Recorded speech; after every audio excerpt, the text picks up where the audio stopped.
부산항의 새벽 안개는 시체의 손바닥처럼 차갑게 푸른색 컨테이너의 강철 표면에 달라붙어 있었다. 부두를 지배하던 기계음과 백고동 소리는 철문 틈새로 끈적한 핏물이 기어 나오기 시작했을 때 거짓말처럼 멎었다. 목구멍을 찌르는 비릿한 악취가 순식간에 퍼져나갔다. 항만 경비원 박만식은 숨을 참은 채 그라인더로 굳게 잠긴 쇠사슬을 잘라냈다. 그리고 마침내 문이 열렸을 때 지옥이 내쉬는 숨결처럼 썩은 공기가 그의 뺨을 후려쳤다. 컨테이너 안에는 푸르스름하게 변색된 시체들이 산처럼 쌓여 있었다. 텅 빈 눈동자들이 일제히 탐조등 불빛을 향해 있었다. 서로를 짓누른 채 쌓인 시체 더미는 침묵했지만 그 침묵은 머릿속을 헤집는 비명보다 더 시끄러웠다. 법학전문대학원 실습생 강나리는 떨리는 손으로 스마트폰을 들었다. 인간이 결코 봐서는 안 될 그 찰나의 순간을 그녀는 본능적으로 기록하고 있었다. 인파의 가장자리 부산지방경찰청 소속 최진혁 총경은 아무런 표정 없이 서 있었다. 그의 눈에는 놀람도 분노도 슬픔도 없었다. 오직 지나치게 평온한 침묵만이 감돌았다. 마치 이런 문을 수십 번은 열어본 사람처럼. 그날 밤 바다는 고요했지만 그 고요함은 다음 확살을 예고하는 약속과도 같았다. 부산항의 하늘이 옅은 잿빛으로 물들어 있을 무렵 7번 부두 주변은 노란색 폴리스 라인으로 완전히 통제되었다. 국립과학수사연구원 팀이 새벽부터 현장을 감식했지만 썩은 내는 공기 중에 저주처럼 달라붙어 사라지지 않았다. 강나리는 폴리스 라인 뒤에 서 있었다. 얼굴은 창백했지만 그녀의 눈은 푸른 컨테이너에서 떨어질 줄을 몰랐다. 그 안에 뒤엉켜 있던 수십 구의 시체 더미가 망막에서 지워지지 않았다. 최진혁 총경은 감식반원들 사이를 천천히 걸었다. 그의 잘 닦인 구두는 축축한 강철 바닥 위에서 묵직한 소리를 냈다. 모든 선화증권 데이터 잠그고 언론에는 컨테이너 일련 번호가 절대 새어나가지 않도록 해. 그의 목소리는 감정 없이 낮게 깔렸다. 부하 직원은 고개를 빠르게 끄덕이며 상관의 차가운 얼굴을 감히 오래 쳐다보지 못했다. 처음 핏물을 발견했던 경비원 박만식은 초소 근처 새 의자에 넋을 잃고 앉아 있었다. 그의 손은 여전히 미세하게 떨리고 있었다. 그는 무언가 단단히 잘못되었다는 것을 직감했다. 그 컨테이너는 공식적인 운송 목록에 존재하지 않았다. 하지만 이상하게도 컨테이너를 봉인한 실은 항만공사의 정식 실이었다. 어떻게 기록에도 없는 화물에 합법적인 실이 붙어 있을 수가 있지. 그는 나지막이 중얼거렸다. 부두 쪽으로 시선을 돌렸을 때 그의 눈에 강나린이 젊은 경찰관 한 명과 이야기하는 모습이 들어왔다. 저는 실습생일 뿐이지만 매일 산적 데이터를 기록하고 있어요. 시스템 어디에도 BJ427B라는 번호는 없었습니다. 그녀는 단호하게 말했다. 경찰관이 그녀를 제지하려던 순간 최진혁이 등 뒤에 유령처럼 나타났다. 강나린 씨의 그의 목소리는 낮았지만 송곳처럼 날카로웠다. 그녀는 뻣뻣하게 몸을 돌렸다. 네, 총경님. 지금부터 허가 없이 현장에 접근하지 마시오. 여긴 대학 강의실이 아니니까.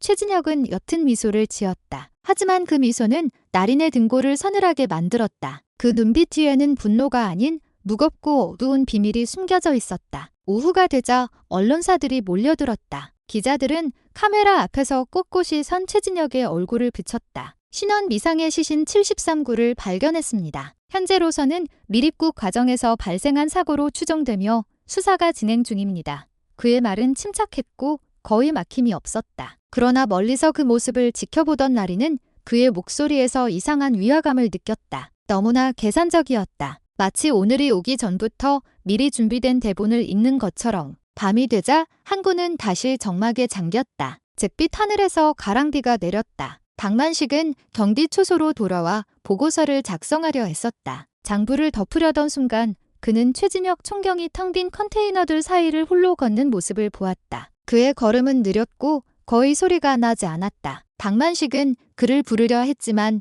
입술이 얼어붙었다. 최진혁은 낮에 시체가 쏟아져 나왔던 바로 그 컨테이너 앞에 멈춰 섰다. 그는 마치 안에 살아있는 무언가에게 인사하듯 천천히 문을 어루만졌다. 그 반대편 나리는 화물더미 뒤에 숨어 여전히 카메라가 켜진 스마트폰을 들고 있었다. 그녀는 소리가 새어나갈까봐 숨을 죽인 채 그 모습을 몰래 녹화했다. 스마트폰 화면 속에서 항구의 조명 아래선 최진혁의 그림자가 뚜렷하게 보였다. 그는 주머니에 손을 넣은 채 보이지 않는 누군가에게 말하듯 입술을 아주 작게 움직이고 있었다. 파도 소리가 천천히 밀려와 쇠사슬이 삐걱이는 소리와 뒤섞였다. 최진혁이 바다 쪽을 바라봤을 때 나리는 그의 얼굴에 스친 미소를 보았다. 그 미소는 방금 끔찍한 시신들을 발견한 경찰의 것이 아니었다. 자신의 비밀이 저 짜디짠 바닷물 아래에 안전하게 묻혀있음을 확인하는 자의 미소였다. 바다는 절대 잠들지 않아.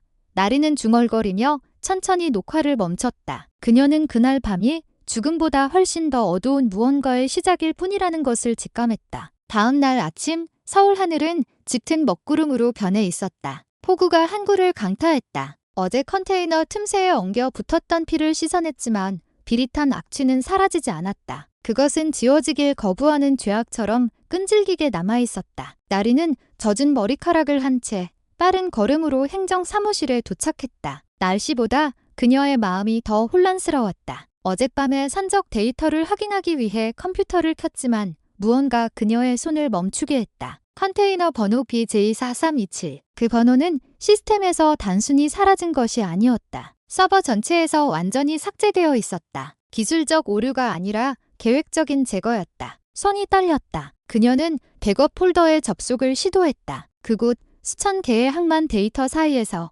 붉은색 라벨이 붙은 새로운 파일 하나가 눈에 띄었다. 청해 프로젝트 특수 유닛다. 다른 설명은 없었다. 단지 그 아래에 아17 긴급 이송이라는 작은 메모만 남아있을 뿐이었다. 나리는 화면을 오랫동안 응시했다. 아17. 컨테이너가 발견된 부두의 코드명이 아니었던가. 그녀가 파일을 열려던 순간 뒤에서 발소리가 들렸다. 최진혁 총경이 문가에 서 있었다. 그의 얼굴은 평온했지만 눈빛은 칼날처럼 그녀를 꿰뚫고 있었다. 아주 일찍 출근했군. 그가 무미건조하게 말했다. 그저 선적 보고서를 확인하고 있었습니다.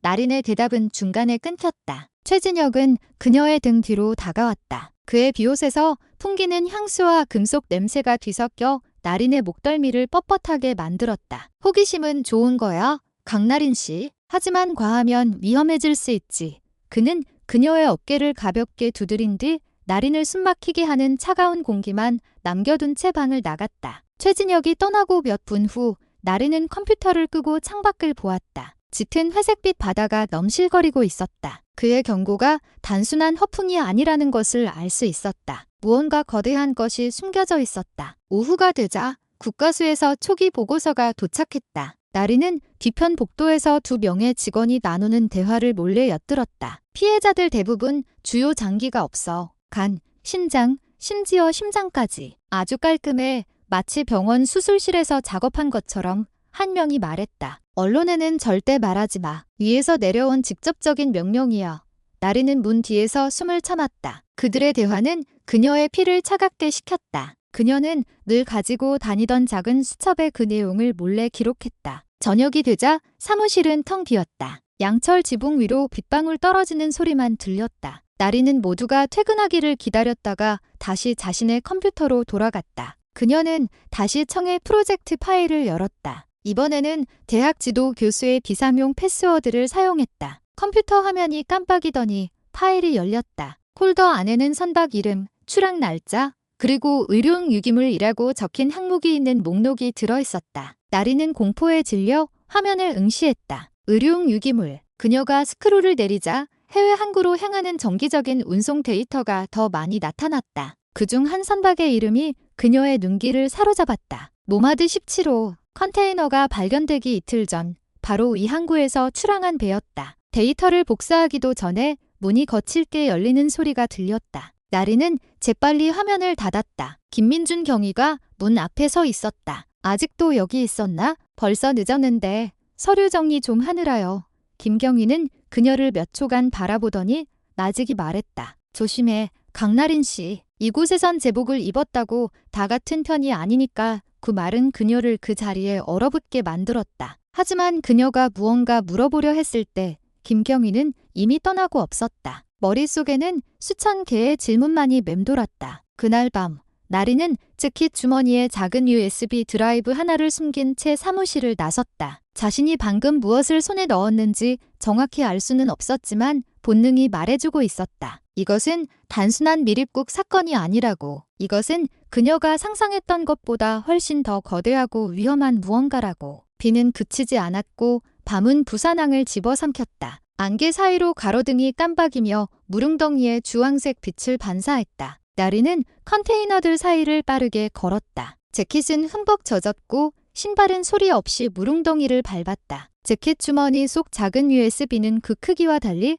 엄청난 무게로 느껴졌다. 그것은 그 안에 담긴 비밀의 무기였다. 그녀는 인적이 드문 보안 초소 뒤에서 멈췄다. 창문 틈으로 박만식이 보고서에 무언가를 적고 있는 모습이 보였다. 나리는 조심스럽게 문을 두드렸다. 박 아저씨, 그녀가 속삭였다. 박만식이 고개를 돌렸고 그의 얼굴이 즉시 굳어졌다. 자네, 이 밤중에 여기서 뭐 하는 건가?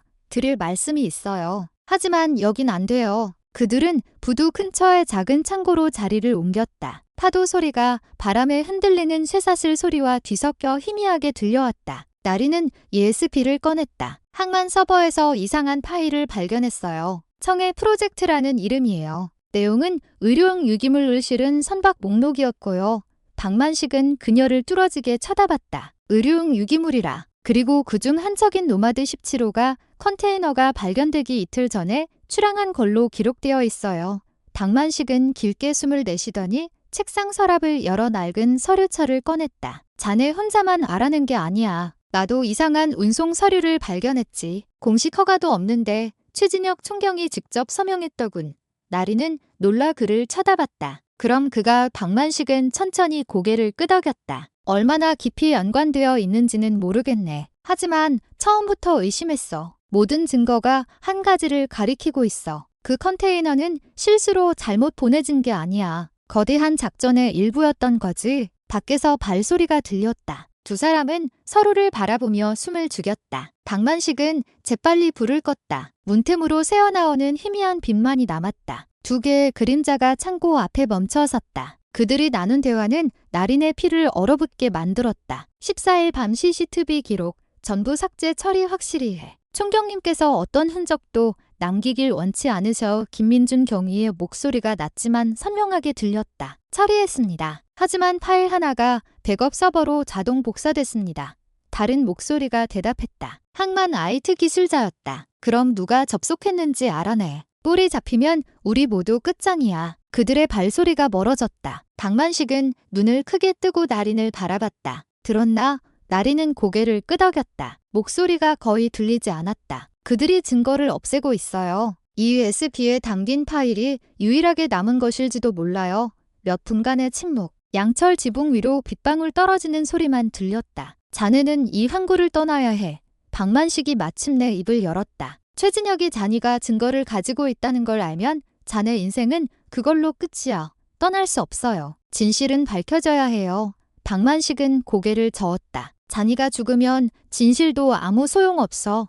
갑자기 박만식의 무전기에서 지지직거리는 소리가 났다. 모든 유닛 서쪽 창고 구역에서 수상한 움직임 보고 즉시 확인 바람. 두 사람은 서로를 응시했다. 박만식은 재빨리 USB를 나린의 손에 쥐어주었다. 북쪽 부두의 낡은 배로가 뒷길로 빠져나가. 내가 저들을 막을 테니 서둘러. 나리는 빗속을 뚫고 달렸다. 그녀의 발걸음은 무릉덩이 사이에서 첨벙거리는 소리를 냈다. 멀리서 사이렌 소리가 들리기 시작했다. 손전등 불빛이 컨테이너들을 훑고 지나갔다. 나리는 금속 그림자들 사이에 숨어 몸을 웅크렸다. 심장이 미친 듯이 뛰었다. 그녀가 다시 한 번 뒤를 돌아봤을 때 멀리 박만식이 창고 앞에 서서 무장한 2명의 직원을 막아서는 모습이 보였다. 그중 한 명은 김민준 경이었다. 그들이 무슨 대화를 나누는지는 똑똑히 들리지 않았지만 나리는 그날 밤 모두가 무사하지는 못할 것이라는 것을 알았다. 그리고 처음으로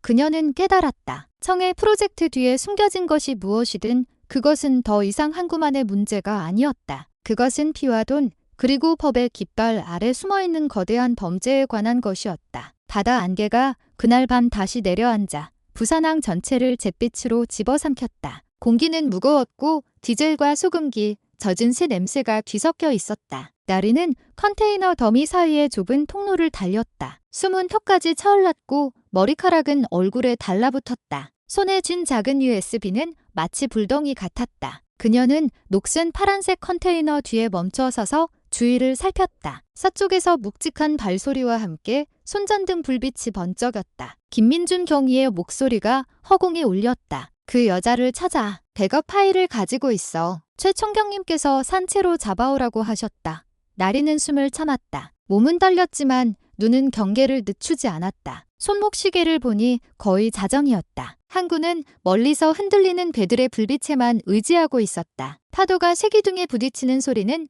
불안한 심장 박동처럼 느린 리듬으로 울렸다. 그녀는 조심스럽게 북쪽 부두를 향해 걸었다. 그곳에 박만식이 말했던 낡은 배가 안개 뒤로 희미하게 보였다. 녹슬고 불도 꺼져 있었지만 숨기에는 충분히 커 보였다. 그녀는 갑판 위로 올라가 방수포로 몸을 가리고 뼈를 파고드는 냉기를 참았다. 틈새로 보니 제복을 입은 두 사람이 아래를 지나가고 있었다. 멀리 가지는 못했을 거요. 내부자가 도운 게 틀림없어. 김경희가 말했다. 누구요? 박만식. 그 영감. 전부터 좀 이상해 보이긴 했어. 내일 아침에 그의 초소부터 뒤져봐. 나리는 입을 막고 터져나오려는 흐느낌을 삼켰다. 만약 그들이 박만식을 찾아낸다면 그는 끝장이다. 모든 증거가 사라지기 전에 행동해야 했다. 떨리는 손으로 스마트폰을 켜 법학전문대학원 시절 알게 된 국가인권위원회 소속 선배에게 메시지를 보내려 했지만 신호가 완전히 끊겨 있었다. 화면에는 전송 실패 메시지만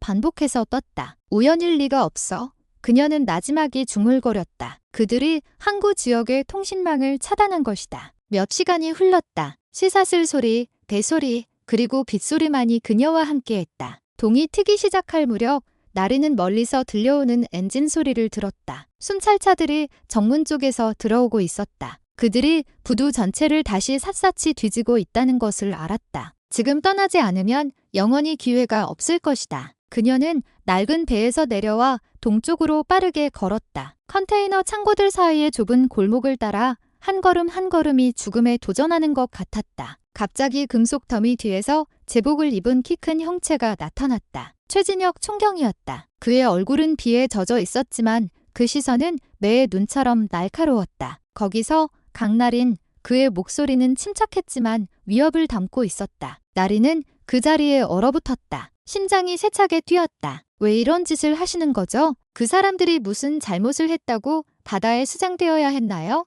최진혁은 옅게 미소 지었다. 그들은 아무도 아니야. 세상은 인간이 아닌 숫자를 볼 뿐이지. 나는 이 바다를 혼돈으로부터 지키고 있는 거다. 그건 보호가 아니에요. 나린이 힘겹게 대꾸했다. 그건 학살이에요. 최진혁이 다가왔다. 그의 군화가 무릉덩이를 밟으며 첨벙이는 소리를 냈다. 넌 오래 살기에는 너무 똑똑해. 강나린. 하지만 그 용기에는 감탄하지. 그는 손을 들어 뒤에 있던 부하 2명에게 신호를 보냈다. 잡아. 그러나 그들이 움직이기도 전에 항구 남쪽에서 거대한 폭발음이 공기를 갈랐다. 두꺼운 연기가 피어오르고 선박 경고음이 울려 퍼졌다. 모두가 그쪽으로 고개를 돌렸다. 그 혼란 속에서 나리는 최대한 빨리 달렸다. 안개를 뚫고 동쪽의 작은 부두를 향해 그녀는 흙끝 위를 돌아보았다. 최진혁은 연기 뒤에 여전히 꼿꼿이 서 있었다. 그의 얼굴은 자신의 차례를 끈기 있게 기다리는 악마처럼 평온했다. 나린이 작은 어선에 뛰어올라 시동을 걸었을 때 그녀는 자신에게 속삭일 수밖에 없었다. 만약 바다가 그들의 비밀을 품고 있다면 나는 그 바다가 입을 열게 만들 것이다. 배는 천천히 부두를 떠나 멀어졌다. 피비린내뿐만 아니라 이제는 배신의 냄새까지 풍기는 부산항을 뒤로 한 채 서울 북쪽의 아침 하늘은 잔뜩 찌푸린 얼굴 같았다. 밤새 내린 비가 항구의 모든 틈새에 고여 있었다. 관제탑에서 최진혁 총경은 잿빛으로 물든 바다를 내려다보고 있었다. 그의 얼굴은 평온했지만 눈에는 죄책감이 아닌 차가운 계산이 담겨 있었다. 아래에서 김민준 경위가 낮은 목소리로 보고했다. 그 아이 동쪽 부두를 통해 도망쳤습니다. 팀을 풀어 기장까지 수색했지만 아직 흔적이 없습니다. 최진혁은 대답하지 않았다. 그는 그저 안개에 휩싸인 수평선을 응시할 뿐이었다. 알고 있나? 김경희 그가 나직이 말했다. 바다는 스스로 비밀을 삼키는 법이 있지. 하지만 때로는 더 빨리 가라앉도록 도와줘야 할 때도 있는 법이야. 김경희는 상관의 얼굴을 감히 쳐다보지 못한 채 침묵했다. 그는 그 말이 속담이 아니라 명령이라는 것을 알았다. 한편 나리는 기장의 작은 어촌 마을에 도착했다. 낡은 배가 삐걱거리며 나무 부두에 부딪혔다. 그녀는 비틀거리는 걸음으로 내렸다. 몸은 지쳤고 머리카락은 바닷바람에 엉망이었지만 주머니 속 USB를 쥔 손의 힘은 풀리지 않았다. 부둣가 작은 국밥집 주인이 그녀를 의아하게 쳐다봤다. 아가씨, 꼭 폭풍우에서 도망쳐 나온 몰골이네. 나리는 희미하게 웃었다. 전기 좀 빌려 쓸 수 있을까요? 그녀는 식당 구석에 앉아 항상 가지고 다니던 작은 노트북을 켰다. 화면은 물얼룩으로 가득했지만 아직 작동은 했다. ESP를 꽂고 무거운 숨을 내쉬며 화면을 응시했다. 폴더의 내용이 이제 더 명확해졌다. 선박 목록, 컨테이너 번호, 그리고 유기물 운송 항목. 그 아래에는 PL1 기밀이라고 표시된 또 다른 폴더가 있었다. 나린이 클릭하자 얼굴이 굳었다. 2분짜리 영상이 열렸다. 73구의 시체가 든 컨테이너가 발견되기 전날 밤에 감시 카메라 녹화 영상이었다. 영상 속에는 검은 옷을 입은 4명의 남자가 무언가를 7번 부두로 옮기고 있었다. 그들 중 한 명이 카메라 쪽으로 고개를 돌렸다. 그의 얼굴이 선명하게 보였다. 최진혁 총경이었다. 나리는 비명을 참으려 입을 막았다. 손이 떨렸다. 세상에, 그녀는 중얼거렸다. 영상을 되감아 다시 확인했다. 틀림없었다. 기자들 앞에서 범인을 잡겠다고 약속하던 그때와 똑같은 제복, 똑같은 표정의 최진혁이었다. 그러나 그녀가 영상을 복사하기도 전에 오토바이 소리가 가까워졌다. 항만 제복을 입은 2 남자가 내려 식당으로 들어왔다. 웬 젊은 여자 한 명 지나가지 않았소? 그들 중 한 명이 물었다. 식당 주인이 나린 쪽으로 고개를 돌렸다. 하지만 그가 대답하기도 전에 나린은 이미 뒷문으로 뛰쳐나갔다. 그녀는 좁은 길을 따라 달렸다. 발은 돌부리에 걸렸고 숨은 턱까지 차올랐다. 추격자들의 발소리가 점점 가까워졌다. 그녀는 자갈치 시장으로 건너가 얼음 상자와 젖은 그물더미 사이로 몸을 숨겼다. 코를 찌르는 비린내가 역겨움을 불러일으켰다. 구석, 파란색 천막 뒤에 숨어 스마트폰을 켰다. 그녀는 대학 시절 교수님 연락처로 급하게 메시지를 입력했다. 부산항 사건, 최진혁 총경 연루 증거 확보, 팀을 보내주세요. 항만 쪽은 피해서 메시지는 전송되었지만 바로 다음 순간 신호가 끊겼다. 나리는 나직이 욕설을 내뱉었다. 멀리서 호각 소리와 함께 발소리가 점점 가까워졌다. 그녀는 이제 자신이 단순한 증인이 아니라 도망자라는 것을 깨달았다. 남은 힘을 다해 그녀는 회색빛 작은 배가 막 출발하려던 어선 부두로 달려갔다. 생각할 겨를도 없이 위로 뛰어올랐다. 거친 얼굴의 백발 선장이 그녀를 날카롭게 쳐다봤다. 당신 누구요? 어디든 가야 해요. 부산항에서 최대한 멀리요. 그녀는 손에 있던 현금 몇 장을 그의 손에 쥐어주며 다급하게 말했다. 남자는 돈을 내려다보더니 길게 한숨을 쉬었다. 좋소. 하지만 오늘 바다는 순탄치 않을 거요. 나르는 점점 높아지는 파도를 바라봤다. 얼굴은 창백했지만 눈빛은 여전히 단단했다. 괜찮아요.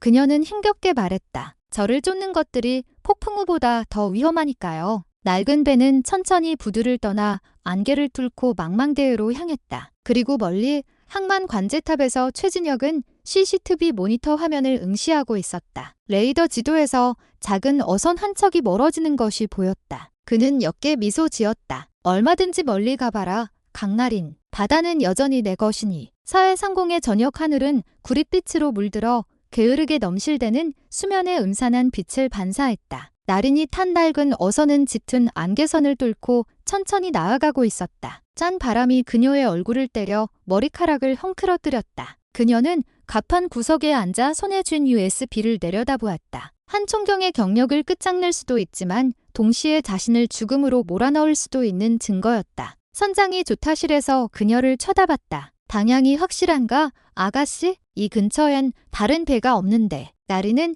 희미하게 깜빡이는 작은 GPS 화면을 응시했다. 지도 위의 붉은 점은 그녀가 PL1 기밀 폴더에서 찾아낸 좌표를 가리키고 있었다. 네, 맞아요. 여기에 무언가 있어야 해요. 무언가라니 모든 것이 시작된 곳이요. 몇 시간이 말없이 흘렀다. 하늘은 서서히 어두워졌고 들리는 것은 엔진 소리와 바람 소리뿐이었다. 마침내 멀리서 희미한 붉은 빛이 바다 표면에서 깜빡이는 것이 보였다. 등대도 배도 아니었다. 그 빛은 너무 낮고 너무 고요했다. 저게 뭐지? 선장의 얼굴이 굳어졌다. 아마 신호 부표일 거예요. 나리는 나직이 대답했지만 그녀 자신도 확신이 없었다. 가까이 다가가자 안개 뒤로 거대한 형체가 드러나기 시작했다. 바다 한가운데 떠있는 거대한 금속 구조물, 마치 폐유전 시추시설 같았다. 페인트는 발에 있었고 이름도 없었다. 파도에 거의 지워진 PL이라는 희미한 로고만이 보일 뿐이었다. 청해 프로젝트. 나린이 속삭였다. 정말로 이런 곳이 있었어. 선장은 불안해하기 시작했다. 너무 가까이 가지 맙시다. 저게 군사시설이나 경찰 소유라면 총 맞을 수도 있어. 잠깐만요. 시각적 증거만 확보하면 돼요. 그녀는 배낭에서 작은 드론을 꺼내 공중으로 날렸다. 손에 든 태블릿 화면에 상공에서 본 풍경이 나타났다. 철제 갑판은 파란색 컨테이너로 가득했다. 몇몇 컨테이너에는 부산 73이라고 적혀 있었다. 나린의 심장이 순간 멎는 듯했다. 경찰이 압수했을 터인 바로 그 컨테이너들이었다. 그녀는 카메라를 확대했다. 갑판 중앙에는 검은 제복의 무기를 든 남자 몇 명이 서 있었다. 그중 한 명이 드론 쪽을 똑바로 쳐다봤다. 그의 얼굴이 화면에 선명하게 잡혔다. 과거 그녀에게 문제를 일으키지 말라고 경고했던 바로 그 사람이었다. 말도 안 돼. 나린이 속삭였다. 그러나 그녀가 녹화 영상을 저장하기도 전에 태블릿 화면이 갑자기 검게 변했다. 신호가 끊겼다. 들켰어. 선장이 다급하게 외쳤다. 우리가 엿보는 걸 알았어. 몇 초 만에 금속 구조물에서 거대한 탐조등이 켜져 그들의 배를 향해 빛을 쏘았다. 확성기 소리가 천둥처럼 울렸다. 정지하라. 여기는 제한 구역이다.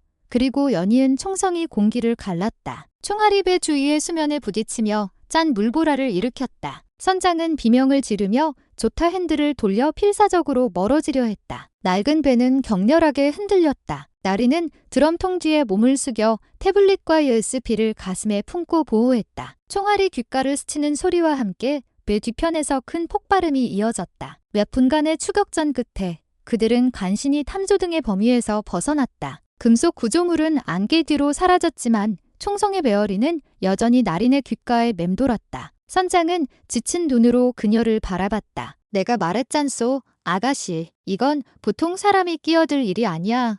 나린은 이제 조용하지만 어두워진 바다를 응시했다. 알아요. 하지만 제가 멈추면 그들은 법의 이름 아래 계속해서 사람들을 죽일 거예요. 그녀는 금이 간 태블릿을 열었다. 드론 녹화 영상은 사라졌지만 피 묻은 컨테이너들 사이에 서 있던 그 남자의 얼굴이 담긴 작은 파일 하나가 자동으로 저장되어 있었다. 나린은 씁쓸하게 미소 지었다. 폭풍을 일으키기엔 단 하나의 얼굴만으로도 충분했다. 멀리서 번개가 바다를 가르며 밤하늘을 밝혔다. 파도가 배의 측면을 강하게 때렸다. 마치 바다조차도 그 비밀이 아직 끝나지 않았음을 아는 듯했다. 서울 북쪽 해상의 밤하늘은 무겁고 축축했다. 파도는 높게 솟아올라 나린을 태운 어선의 선체를 강타했다. 멀리 도시의 불빛은 희미해지고 망망대해에 짙은 어둠이 그 자리를 대신했다. 바람은 금속과 기름 냄새를 실어왔다. 그들이 일반적인 항로에서 멀리 벗어났다는 신호였다. 선장은 배에 있는 작은 레이더를 응시했다. 안전항해 구역을 벗어났소. 계속 북쪽으로 가면 해류에 휩쓸릴 수도 있어. 조금만 더요. 나리는 고개도 돌리지 않고 대답했다. 그녀의 눈은 태블릿 화면에 고정되어 있었다. ESK에서 복구한 파일에는 5개의 붉은 점이 찍힌 지도가 나타나 있었다. 마지막 점은 서해 북서쪽 한가운데 풀소노라고 표시되어 있었다. 저걸 찾아야 해요. 청해 프로젝트의 중앙기지. 그들이 안개 속으로 더 깊이 들어가자 공기는 더 차가워졌다. 바닷새 소리도 다른 배 소리도 들리지 않는 침묵이 흘렀다. 마침내 그들 앞에 거대한 그림자가 나타났다. 깃발도 없는 거대한 검은색 유조선이었다. 등은 모두 꺼져 있었고 기관실에서 새어나오는 희미한 빛만이 보였다. 세상에, 선장이 신음했다. 선체에는 풀소노라는 희미한 글씨가 보였다. 나리는 마른 침을 삼키고 옷에 숨겨둔 작은 카메라를 준비했다. 조금만 더 가까이 가주세요. 제 눈으로 직접 봐야겠어요. 죽고 싶은 게요. 아니요. 하지만 진실을 알고 싶어요. 그들의 배는 천천히 접근했다. 나리는 밧줄을 타고 미끄러운 쇠벽을 기어올랐다. 바닷바람에 몸이 휘청거렸지만 간신히 갑판 위로 올라섰다. 발이 강철 바닥에 닿자마자 화학약품 냄새가 코를 찔렀다. 그녀는 몸을 옹크리고 환풍구를 통해 아래를 엿보았다. 그곳에는 끔찍한 광경이 펼쳐져 있었다. 수십 개의 수술대가 가지런히 놓여 있었고 냉각 용기는 인간의 장기로 가득했다. 방끝에서는 검은 제복을 입은 세 남자가 선적 목록을 확인하고 있었다. 그중 한 명이 무거운 목소리로 말했다. 다음 배치는 동트기 전에 보내. 싱가포르 구매자가 기다리고 있어.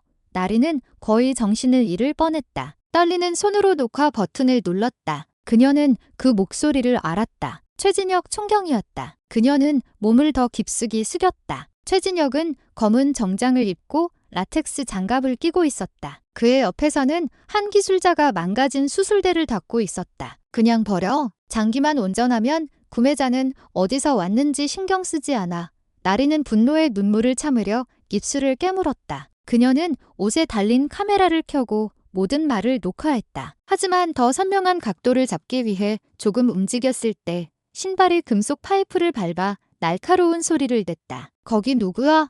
누군가의 목소리가 울렸다. 탐조등이 즉시 켜져 눈을 멀게 했다. 나리는 몸을 돌려 비상계단을 향해 전력으로 달렸다. 뒤에서 총성이 울렸다. 총알이 새벽에 부딪히며 불꽃을 튀겼다. 그녀는 갑판 위로 달려 올라가 쇠사슬과 드럼통을 넘어 달렸다. 아래에서 최진혁이 외치는 소리가 들렸다. 산채로 잡아. 녹화 파일을 가지고 있다. 생각할 겨를도 없이 나리는 바다로 뛰어내렸다. 바늘처럼 차가운 바닷물이 그녀의 몸을 감쌌다. 그녀는 깊이 잠수해 숨을 참았다가 선체 옆으로 떠올랐다. 위에서는 손전등 불빛이 파도 사이를 미친 듯이 훑고 있었다. 그 어둠 속에서 나리는 작은 카메라를 가슴에 품고 헤엄쳐 멀어졌다. 해류가 그녀를 강하게 끌어당겼지만 그녀는 계속해서 싸웠다. 몰아치는 파도 속에서 그녀는 단 한 가지만 생각했다. 증거는 확보했어. 이제 세상이 법의 이름 아래 그들이 무슨 짓을 했는지 알아야 해. 하늘에서 번개가 치며 멀리 있는 풀 소노호를 밝혔다. 갑판 위에 서서 바다를 응시하는 최진혁의 실루엣이 보였다. 그의 표정은 차가웠다. 발밑에서 바다가 분노했지만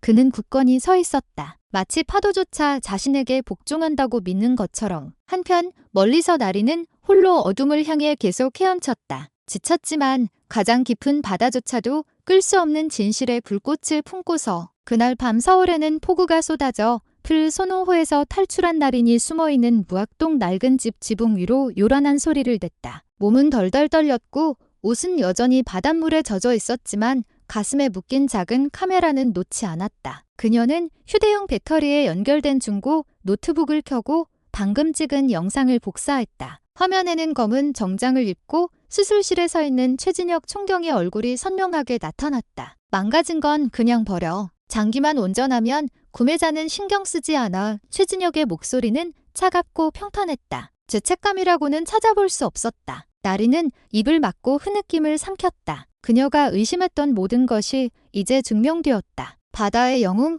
언론이 칭송하던 구국의 인물은 사실 인간 장기 밀매의 주모자였다. 그녀는 녹화 영상을 3개의 다른 USB에 복사했다. 2개는 낡은 마룻바닥 아래에 숨기고 하나는 목에 걸었다. 그리고 작은 수첩에 메모를 남겼다. 만약 내가 돌아오지 못하면 이 영상을 퍼뜨려줘. 청의 프로젝트는 부산항만이 아니야. 내 곳이 더 있어. 아무도 믿지 마. 그녀가 글쓰기를 마쳤을 때 밖에서 발소리가 들렸다. 나리는 재빨리 불을 껐다. 창문을 뚫고 들어오는 번갯불만이 간간히 방을 비쳤다. 누군가 문 앞에 멈춰 섰다. 그리고 묵직한 노크 소리가 3번 울렸다. 누구세요? 나린이 떨리는 목소리로 물었다. 친구야. 그녀가 아는 갈라진 목소리가 대답했다. 김민준 경위였다. 나린은 몇 초간 망설이다가 문을 살짝 열었다. 김경희는 비옷을 입은 채 서 있었다. 얼굴은 창백했다. 널 잡으러 온 게 아니야. 그가 재빨리 말했다. 최진혁에 대해 다 알고 있어. 한때는 그를 믿었지만 더는 아니야. 나리는 그를 날카롭게 쳐다봤다. 제가 그 말을 그냥 믿을 것 같아요? 김경희는 시선을 내렸다. 그가 지금 어디 숨어 있는지 알아. 플레 선호호 이후 기지로 돌아가지 않았어. 항만 창고 아래에 비밀 장소가 있어. 모든 핵심 데이터가 거기에 보관돼. 나리는 믿을 수 없다는 듯 그를 쳐다봤다. 그의 소굴로 나를 데려가겠다고요? 이 모든 걸 끝내고 싶다면 그게 유일한 방법이야. 하지만 서둘러야 해. 내일 아침이면 최진혁이 모든 디지털 파일을 해외로 빼돌릴 거야. 밖에서 번개가 쳐 창문이 흔들렸다. 나리는 깊게 숨을 들이쉬고는 고개를 끄덕였다. 좋아요. 하지만 이게 함정이라면 김경희가 말을 잘랐다. 내가 널 넘길 생각이었다면 넌 여기 도착하자마자 죽었을 거야. 그날 밤 그들은 밖으로 나와 좁은 골목을 지나 부두로 향했다. 비는 여전히 그치지 않았고 길은 미끄러웠으며 공기 중에는 디젤과 진흙 냄새가 뒤섞여 있었다. 김경희가 말한 낡은 창고에 도착했을 때 문은 굳게 닫혀 있었다. 안에서는 희미한 기계음만 들려왔다. 최진혁이 여기 있어요. 나린이 물었다. 김경희는 고개를 끄덕였다. 지하 공간에 그들은 조용히 안으로 들어갔다. 철제 바닥 위로 발소리가 울렸다. 희미한 불빛이 깜빡이며 금속 기둥들을 비쳤다. 당 끝에서 한 남자가 무전기로 말하는 소리가 들렸다. 나린은 다가가 기둥 뒤에서 엿보았다. 그녀는 등지고 서 있는 최진혁을 보았다. 그는 운송 데이터와 항구 지도로 가득 찬 거대한 화면을 응시하고 있었다. 새벽이 오기 전에 모든 증거를 삭제해. 아무것도 남아서는 안 돼. 그가 단호하게 말했다. 나린이 김경희를 쳐다보자 그가 천천히 고개를 끄덕였다. 지금이야. 나린은 주머니에서 카메라를 꺼내 녹화 버튼을 누르고 그림자 밖으로 걸어 나갔다. 흥미로운 명령이네요. 최 총경님. 그녀의 목소리는 차분했지만 날카로웠다. 최진혁이 돌아섰다. 그의 얼굴은 굳어 있었지만 눈은 나린을 똑바로 응시했다. 넌 바다에 가라앉았어야 했는데 그리고 당신은 감옥에 있었어야죠.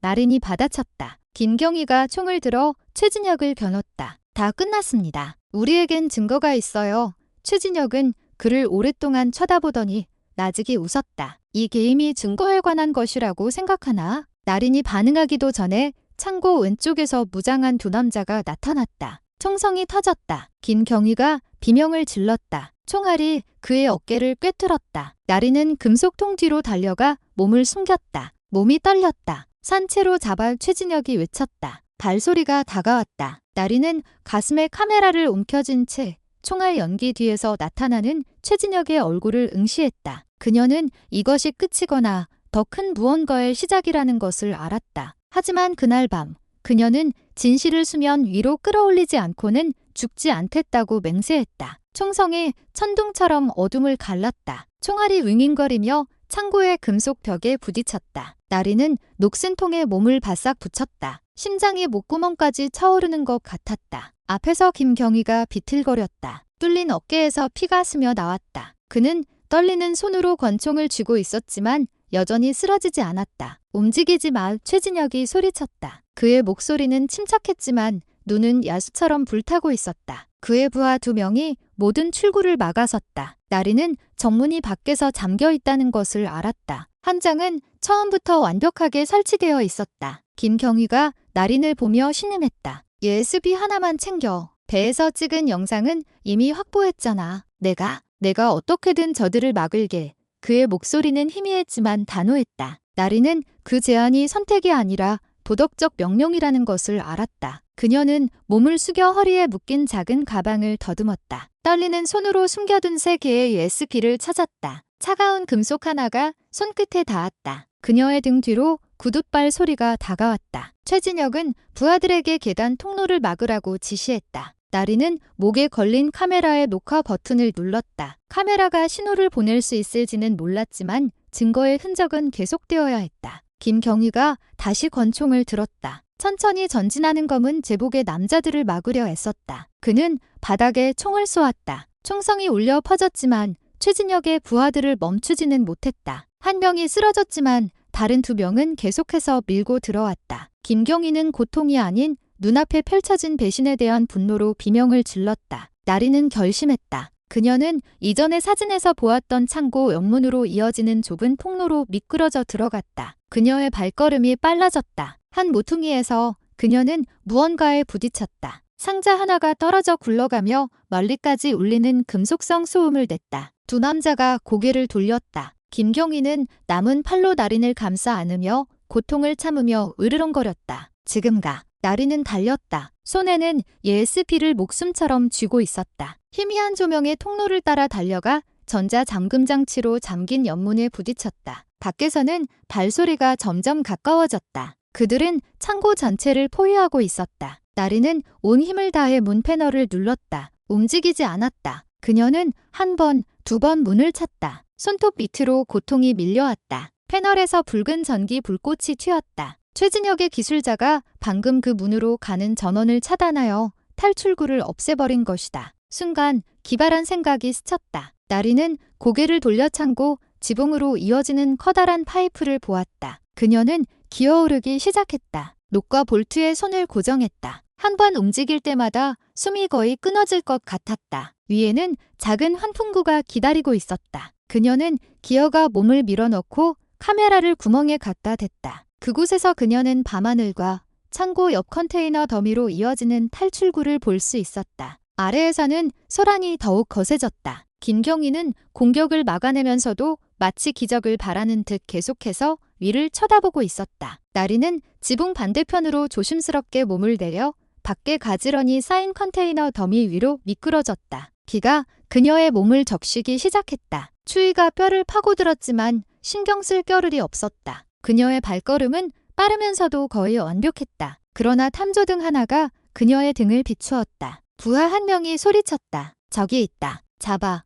나리는 컨테이너 사이의 좁은 틈을 지나고 몸을 숙이고 굴렀다. 마침내 창고 뒤 부두에 정박된 작은 보트에 도달했다. 버려진 것처럼 보이는 작은 엔진이 달려 있었다. 그녀는 뛰어올라 떨리는 손으로 시동을 걸었다. 엔진이 굉음을 내며 울부짖었다. 위쪽 창고에서는 다시 총성이 들렸고 무언가 쓰러지는 소리가 났다. 밤을 가르는 속삭임이 있었다. 나리는 뒤돌아볼 틈이 없었다. 그녀는 보트의 키를 돌려 어둠을 뚫고 나아갔다. 멀어지는 소란을 뒤로 한 채 그녀가 한 번 뒤를 돌아봤을 때 부두 가장자리에 쓰러진 형체가 희미하게 보였다. 김경희, 그가 아직 숨을 쉬고 있는지 알 수 없었다. 차가운 물이 밤을 가르며 멀리 있는 불빛에서 반사된 빛을 튀겼다. 가슴속 USB는 필사적으로 지켜야 할 또 번째 심장처럼 느껴졌다. 나리는 스마트폰을 켜고 방송 앱을 열었다. 휴대폰 연결은 약하게 떨렸지만 아직 살아있었다. 그녀는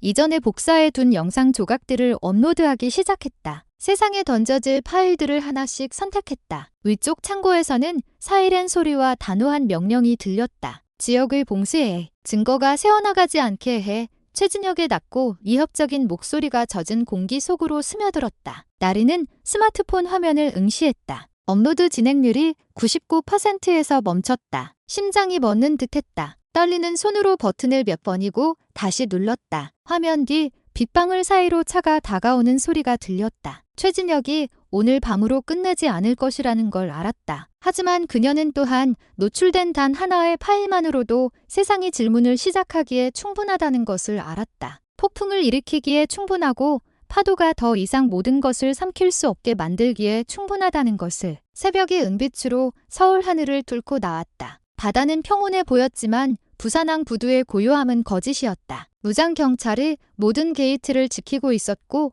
언론은 이미 진입로를 가득 메우고 있었다. 하지만 그들은 모든 폴리스 라인 뒤에서 진짜 전투가 막 시작되었다는 것을 알지 못했다. 나리는 부두 끝에 베어 있는 작은 보트 안에 앉아 있었다. 몸은 지쳤고 입술은 창백했다. 꼬박 밤을 새웠다. 그녀의 왼손에 둘린 금이 간 스마트폰 화면에는 업로드 완료. 파일이 공개 서버에 공유되었습니다. 라는 알림이 떠 있었다. 그녀는 그 화면을 오랫동안 응시했다. 세상은 이미 풀 선호호에서의 최진혁의 영상을 보았다. 이제 그녀는 피할 수 없는 반응을 기다릴 뿐이었다. 뒤에서 구둣발 소리가 다가왔다. 그녀는 즉시 몸을 고추 세우고 도망칠 준비를 했다. 하지만 나타난 것은 낯익은 얼굴이었다. 과거 그녀의 아버지를 도왔던 언론인 윤태영이었다. 그의 머리는 젖어 있었고 얼굴에는 걱정이 가득했다. 나린 씨, 그가 나직이 말했다. 당신 방금 전쟁을 시작했어.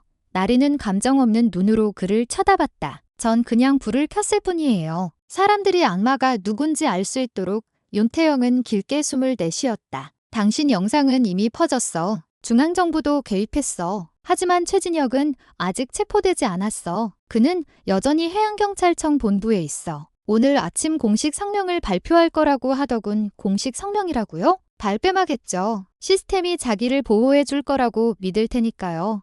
당신이 그곳에 간다면 아니지. 윤태영이 재빨리 말했다. 원본 증거를 가져와. 내가 생중계할게. 세상이 그의 거짓말을 직접 보게 될 거야. 나린의 눈에 다시 불이 붙었다. 어젯밤 이후 처음으로 그녀는 일어섰다. 2개의 예비 USB가 든 작은 가방을 쥐었다. 그럼 지금 당장 가요. 그가 이야기를 영웅담으로 바꾸기 전에요. 그날 아침 부산항의 해양경찰청 본부는 기자들로 가득했다. 마이크와 카메라는 최진혁 총경이 서 있는 연단을 향해 있었다. 그의 얼굴은 평온했고 옷차림은 단정했으며 그의 중저음 목소리는 여전히 위험이 있었다. 청해 프로젝트에 대한 이슈는 디지털 조작입니다.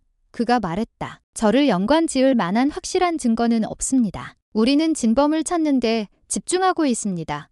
그러나 인파 속에서 윤태영과 나리는 간신히 앞으로 비집고 들어갔다. 윤태영은 라이브 스트리밍 카메라를 켰고 나리는 꼿꼿이 섰다. 그녀의 얼굴은 연단을 응시하며 차갑게 굳어 있었다. 최진혁이 기자회견을 마치려던 순간 그녀의 목소리가 그를 가로막았다. 그 증거는 조작이 아닙니다. 순간 회견장은 정적에 휩싸였다. 모든 카메라가 나린을 향해 돌아섰다. 최진혁은 그 자리에 얼어붙었다. 그의 눈이 날카롭게 가늘어졌다. 또 그 실습생이군. 그가 놔지기 중얼거렸다. 나린은 앞으로 걸어나와 카메라를 똑바로 응시했다. 저는 강나린입니다. 그리고 저는 최진혁 총경의 통제하에 있던 비밀 작전, 청해 프로젝트의 살아있는 증인입니다. 옹성거림이 회견장을 채웠다. 윤태영은 카메라를 그녀에게 고정했다. 나리는 가방을 열어 예스비를 들어 올렸다. 이것이 원본 증거입니다. TL 손호회사의 장기 적출 수술 영상. 당신의 얼굴과 당신의 명령 전부 당신의 것입니다. 최 총경님. 최진혁의 얼굴이 순간 창백해졌지만 그는 곧 분노를 억누르며 미소 지었다. 이 연극은 그만하지. 저 여자를 체포해. 2명의 경찰이 다가왔다. 그러나 윤태영이 소리쳤다. 라이브 카메라입니다. 수백만 명이 보고 있습니다. 그들의 발걸음이 멈췄다. 언론의 카메라 플래시는 이미 회견장의 모든 구석을 꿰뚫고 있었다. 나리는 불타는 눈빛으로 최진혁을 응시했다. 타의를 지울 수는 있겠죠. 증인을 죽일 수도 있겠죠. 하지만 진실은 죽일 수 없어요. 왜냐하면 바다는 당신이 가라앉힌 모든 것을 기억하니까요. 최진혁은 대답하지 않았다. 그는 그저 대바다 쳐다볼 뿐이었다. 그의 눈은 차가웠지만 손은 처음으로 떨리기 시작했다. 그의 평온함에 금이 갔다. 한편 건물 밖에서는 중앙감찰팀의 사이렌 소리가 들리기 시작했다. 윤태영이 나린을 보며 말했다. 당신이 그를 무너뜨렸어. 나린은 길게 숨을 내쉬었다. 제가 아니에요. 컨테이너 안에서 죽어간 그들이 해낸 거예요. 최진혁이 손에 수갑이 채워진 채 끌려나갈 때 부산 하늘에서는 폭우가 쏟아져 내렸다. 비는 항구의 거리를 씻어냈다. 나리는 빗속에 서서 조용히 넘실대는